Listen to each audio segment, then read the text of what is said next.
यं ब्रह्मा वरुणेन्द्ररुद्रमरुतस्तुन्वन्ति दिव्यस्तवैः वेदैः साङ्गपदक्रमोपनिषदैः गायन्ति यं सामगाः। ध्यानावस्थित तद्गतेन मनसा पश्यन्ति यं योगिनो यस्यान्तं न विदुषुरासुरगणा देवाय तस्मै नमः। शान्ताकारं भुजगशयनं पद्मनाभं सुरेशं विश्वाधारं गगनसदृशं मेघवर्णं शुभांगं लक्ष्मीकान्तं कमलनयनं योगिभिर्ध्यानगम्यं वन्दे विष्णुं भवभयहरं सर्वलोकैकनाथम्।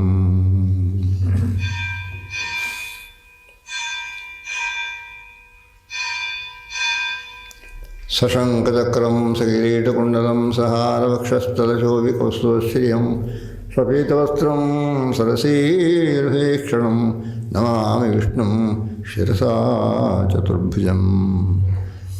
मेघश्यामं पीतकौशेयवासं श्रीवत्साङ्कं कौस्तुभोद्भासिताङ्गं पुण्योपेतं पुण्डरीकायताक्षं नमामि विष्णुं सर्वलोकैकनाथं नमामि विष्णुं सर्वलोकैकनाथम्। नमामि नारायणपादपङ्कजं करोमि नारायणपूजनं सदा वदामि नारायणनामनिर्मलं स्मरामि नारायणतत्त्वमव्ययम्।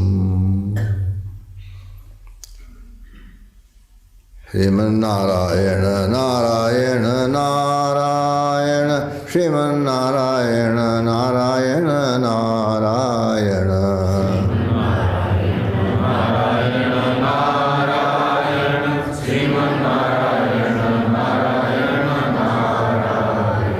Sriman Narayana Narayan Narayan Sriman Narayana Narayan Narayan Sriman Narayana Narayan Narayan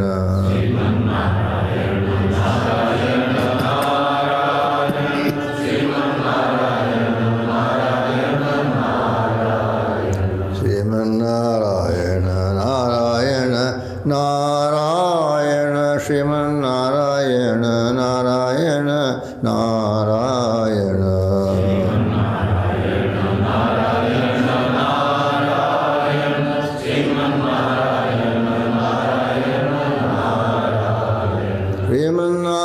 Sriman Narayana Narayan Narayan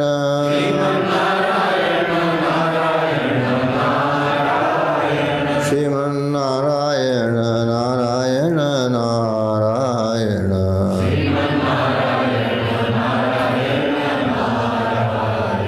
Sriman Narayana Narayan Narayan Sriman Narayana Narayan Narayan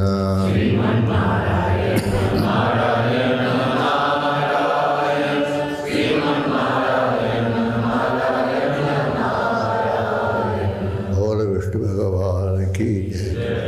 Narayan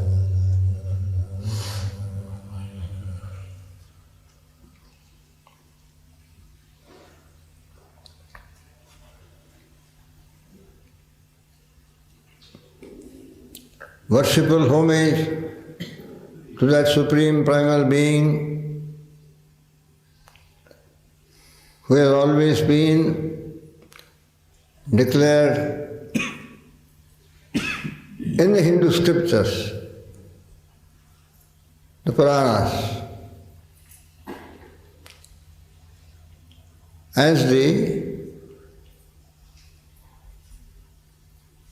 being who incarnates and takes a form in order to help the celestials and destroy the Asuras or the undivine demonical forces.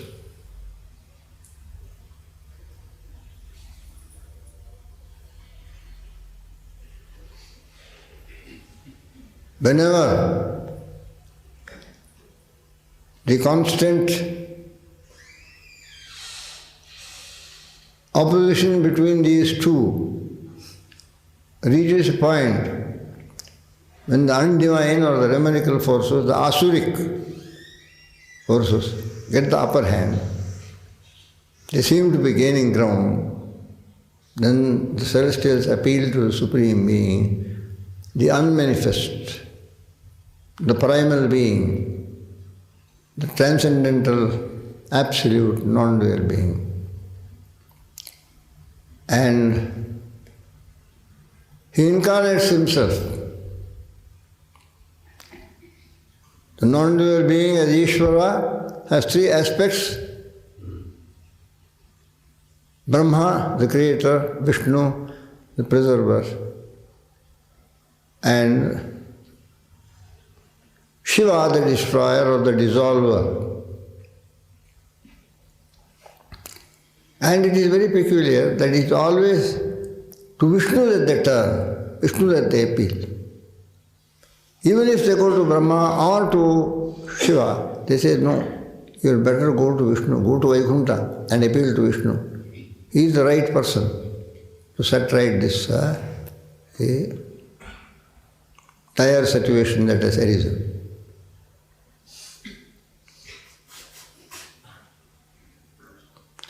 It's called Dushta Nekanna, Shishta Paripalana.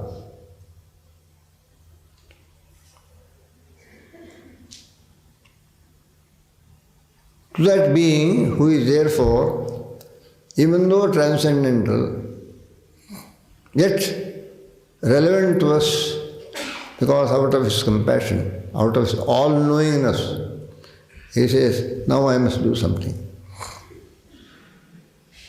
And he comes to the rescue of not only the celestials, even of human beings, even in this human world.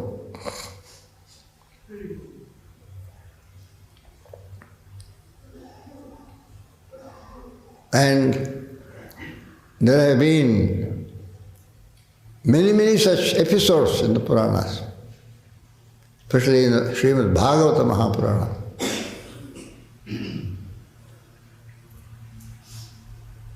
About the Lord manifesting himself to come to the succor of his devotees, come to the help of his devotees. And the characteristics of such asuric people is that they have a distaste for the divine name. They cannot tolerate it. They don't want it.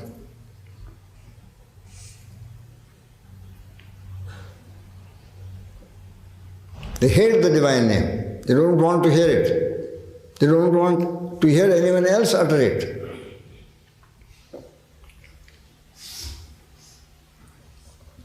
Therefore, Sant Samarth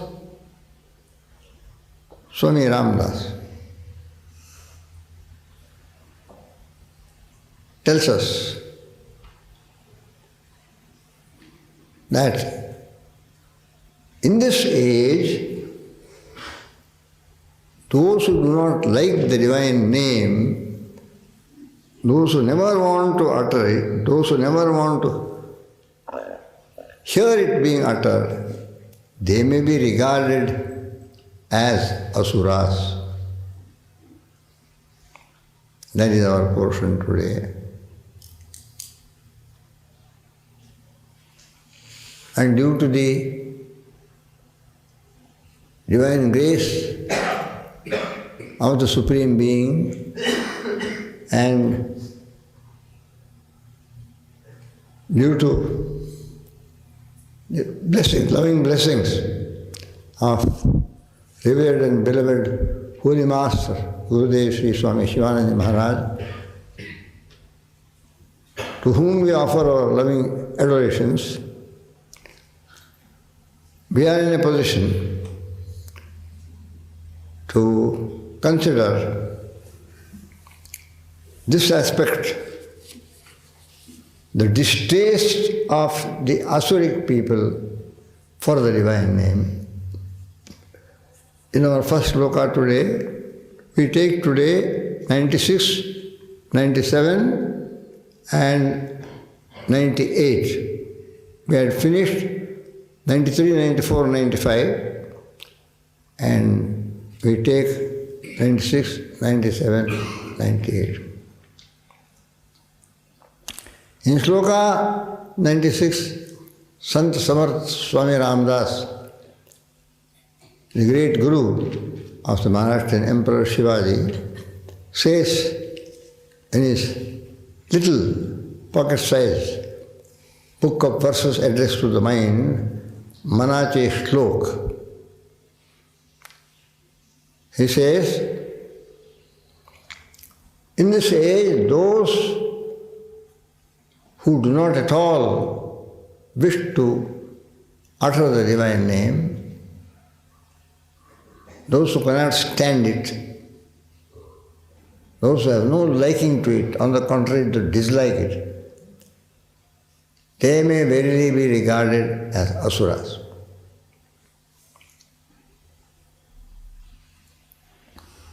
And in this connection, he tells us a curious thing with which all those who have got close contact with Hindu scriptures must be familiar.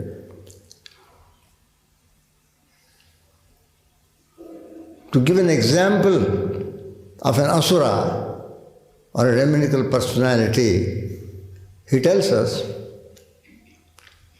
the child devotee of Narayana, the child boy devotee of Vishnu. See, there are two great child devotees in the Hindu scriptures. One is Prahlada, the son of the demonical king Hiranyakashipu, for whose sake the Supreme Being, the Lord, had to take the form of a very, very peculiar being who was neither man nor beast. He took the form of man-lion. It's called Nara and Simha. Simha means lion, and Nara means man. And the other boy devotee was called Dhruva. Dhruva. And he also, at a very young age, went into the forest and did great penance, and Lord Narayana appeared before him and granted his heart's desire. Dhruva and Prahlada are well known in the religious literature of the Hindus.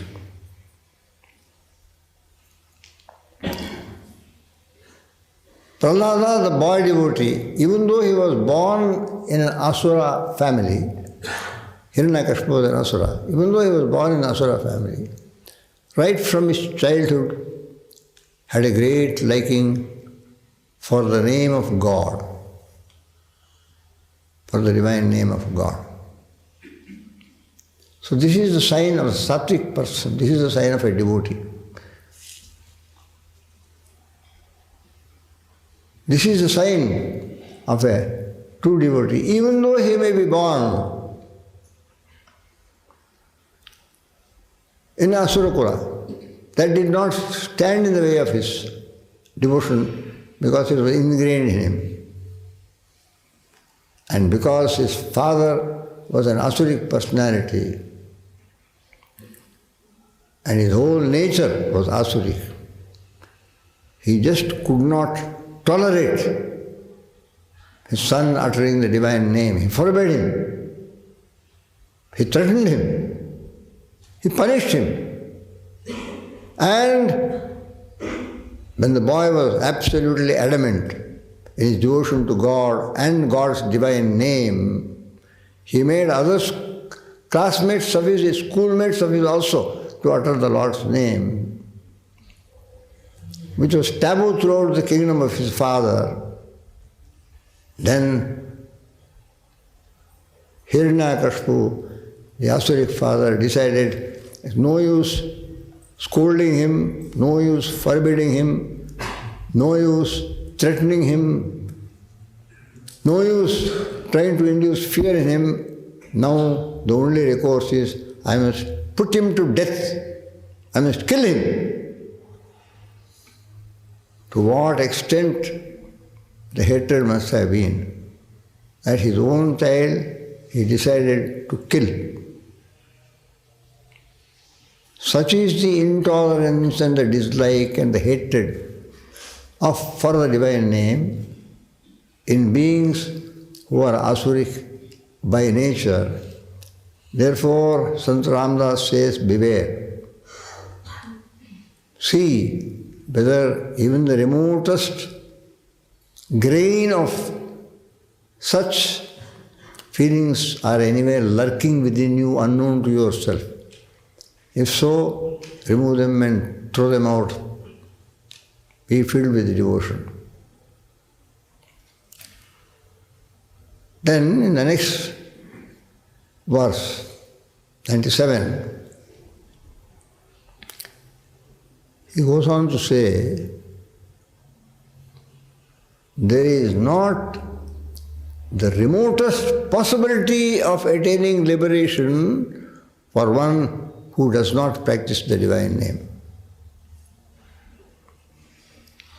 One who has no taste for it, one does not know the importance of it, one does not recognize the greatness of the divine name and therefore neglects to practice it.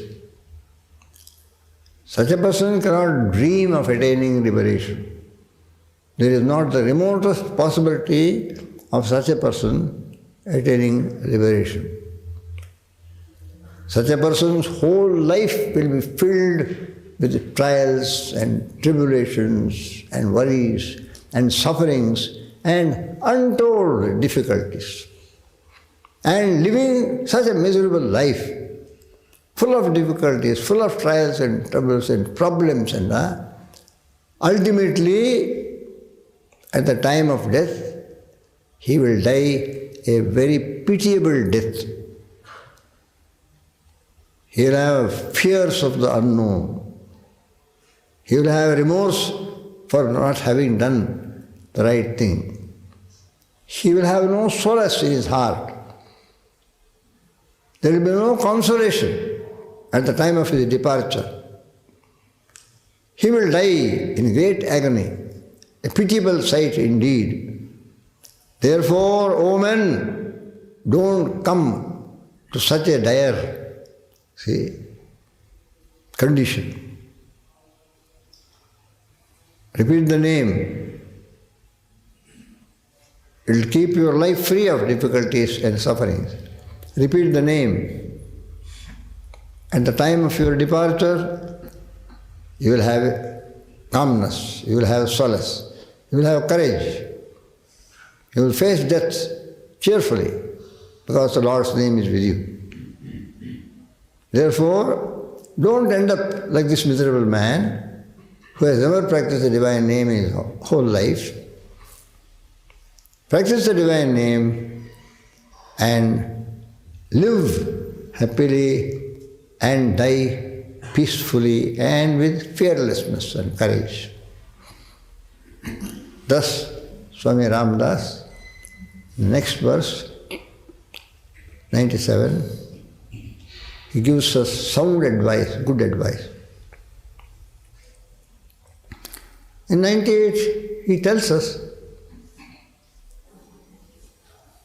you don't have an idea of the greatness and the power of the divine name. Just consider for a moment, when Lord Narayana incarnated as Sri Rama, who does not know the well-known story, the divine story of Ramayana, the story of Lord Rama, the eldest son of King Dasharatha, the son of Mother Kaushalya,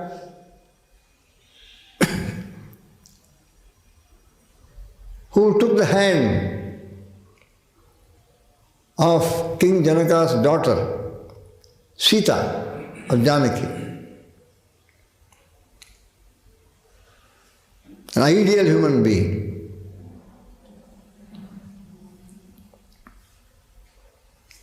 And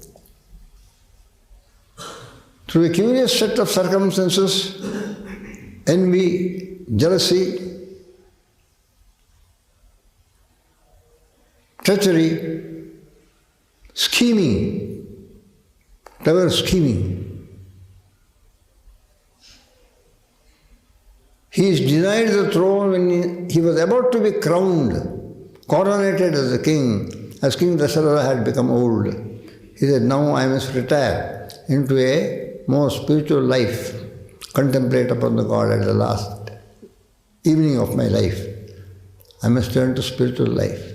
Therefore, in every respect, my eldest son is fittest to ascend the throne and succeed me as the ruler of my kingdom. And the day is fixed, auspicious muhurta is fixed, everything is ready, and he is the darling of the entire subjects of Ayodhya.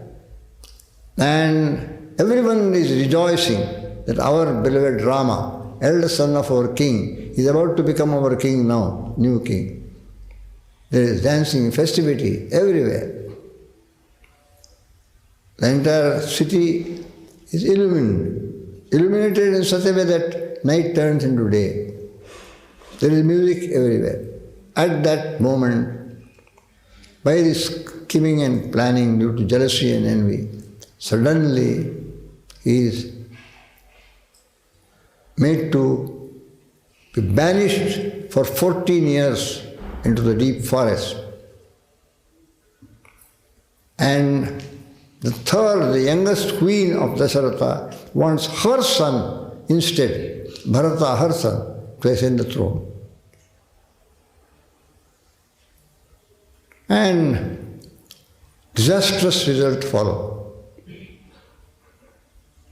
Bharata is away in his granduncle's house. Posted, a messenger is sent to bring him so that he may be coronated. But during that interval, when the messengers go and he is on the way, disaster strikes this royal household.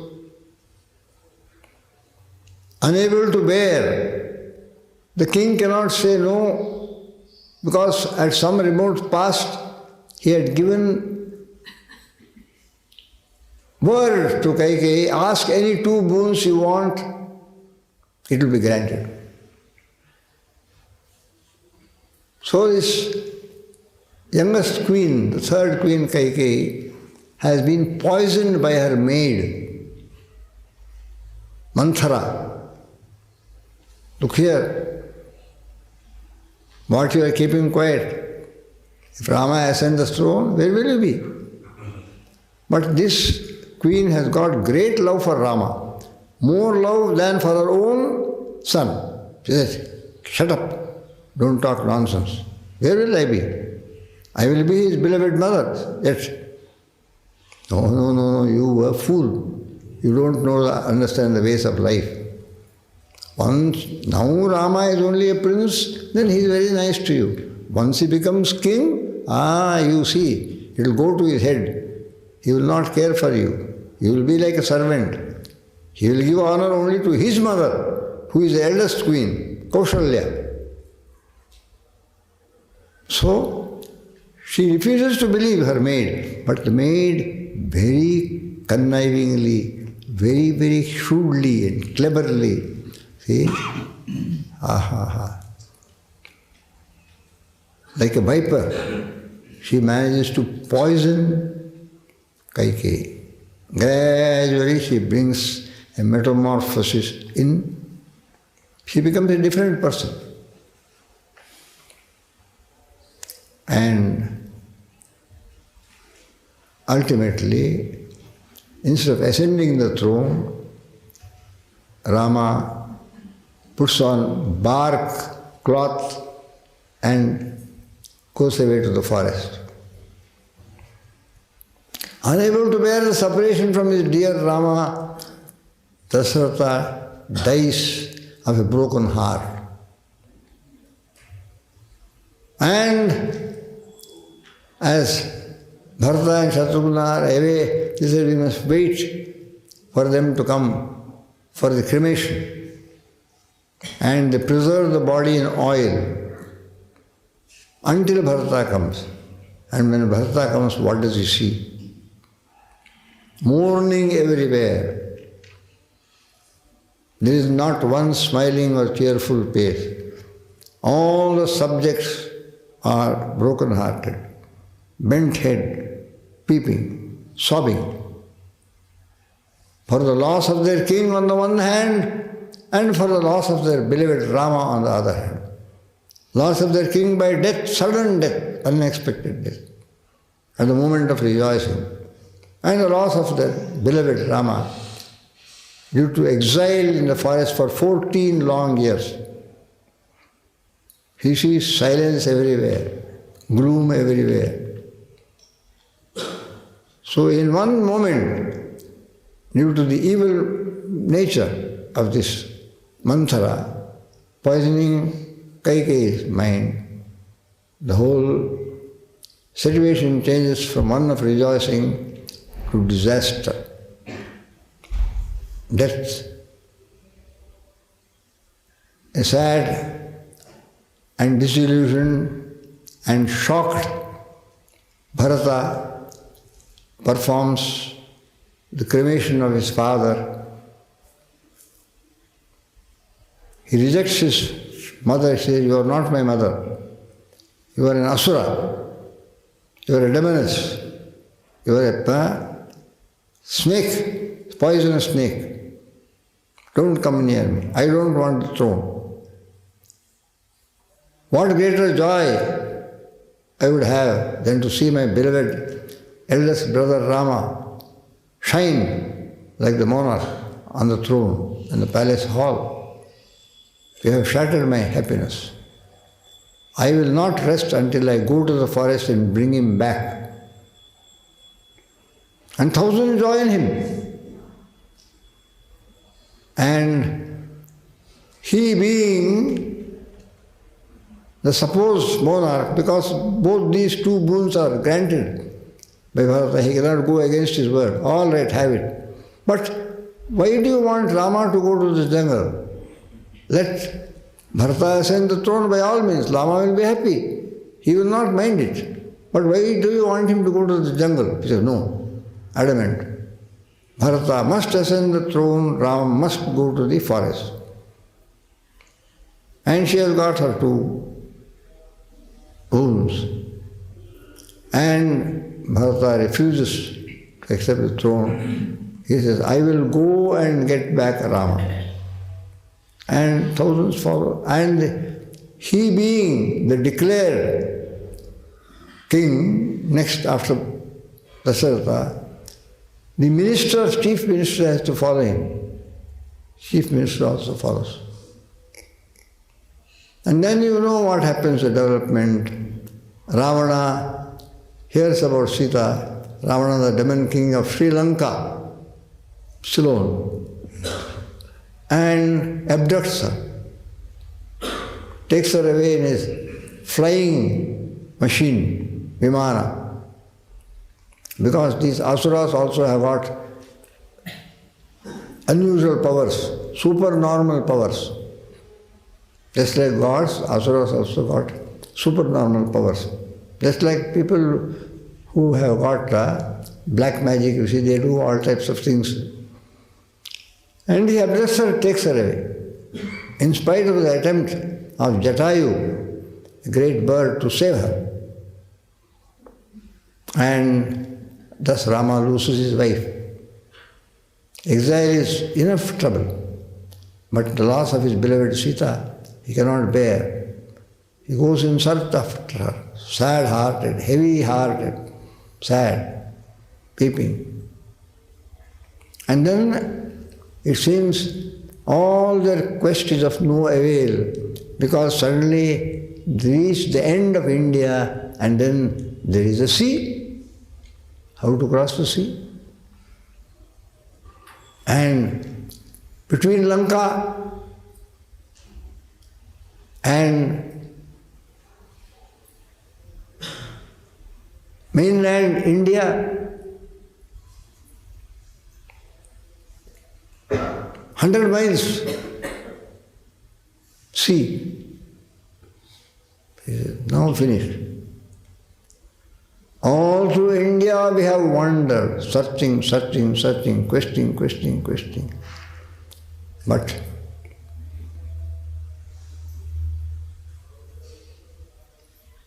it is then that unexpected upadesh comes. Unexpected upadesh. The leader of the Vanara host, which has decided to help Rama, because Rama helped them, Vanara King Sugriva. He says, what is not possible for Rama is not impossible for his divine name. His divine name is capable of achieving anything and everything. So why do you hesitate? He said, write the word Rama on boulders and stones and then put them into the ocean. Start doing it right now, from the bank itself, where the water is shallow. And as this causeway starts proceeding further, bring bigger and bigger boulders. And all these Vanaras, very strong, they even started bringing pieces of mountains, hillocks, everything, whole trees. And thus, by the name of Rama, huge granite stones did not sink, they floated on water. And thus, a 100-mile causeway was built connecting mainland India with Ravana's Sri Lanka. And thus, the entire army was able to cross and lay siege to Lanka. And ultimately, you all know, there was a great battle which covered several days, went on for several days. One after another, irritable Asuras came. Elder brother of Ravana came. His sons came there. Indrajit came. Ultimately, always slain. Ultimately, Ravana has to face Rama himself in battle. And you all know the ultimate conclusion. And Sant Samartha Swami Ramadas says, this is the greatness of the Ram Nam, that it made granite stones to float on water. When it is capable of making inert stone, a lifeless, inert material like stone to float on water, what will it not help you, a living human being made in the image of God, to go across the ocean of samsara without sinking, go to the other shore of liberation without sinking. Only Ram Nam is enough. That which made stones float will make you also float. You don't need any ship or boat or any other thing, means of conveying across the waters of samsara. Ram Nam alone, the all-powerful Ram Nam alone, which made stones float in the previous yuga, will easily take you across the ocean of samsara without sinking in it and make you reach the other shore of liberation. And you will indeed be blessed. That is the greatness of Sri Ram Nam. Thus declares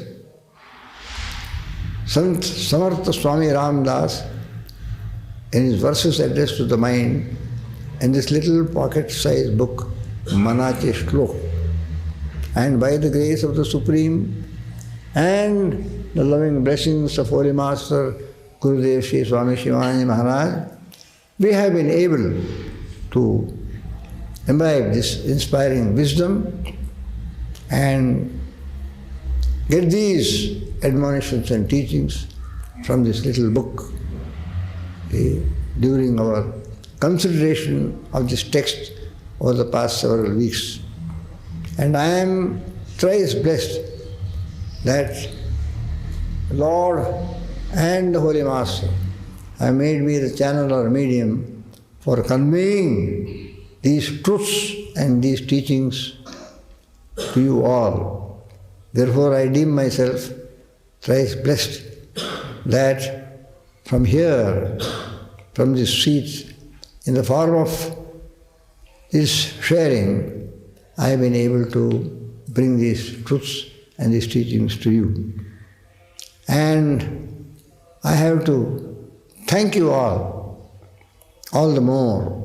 See, in addition to the Supreme Being and to the Master, I have to thank you because it was you who have made it possible for me to do this seva by your divine presence here, by your attentive hearing, and by your very graciously receiving of that which has been shared in the form of these talks from this seat by this servant in a spirit of seva. Thus are you.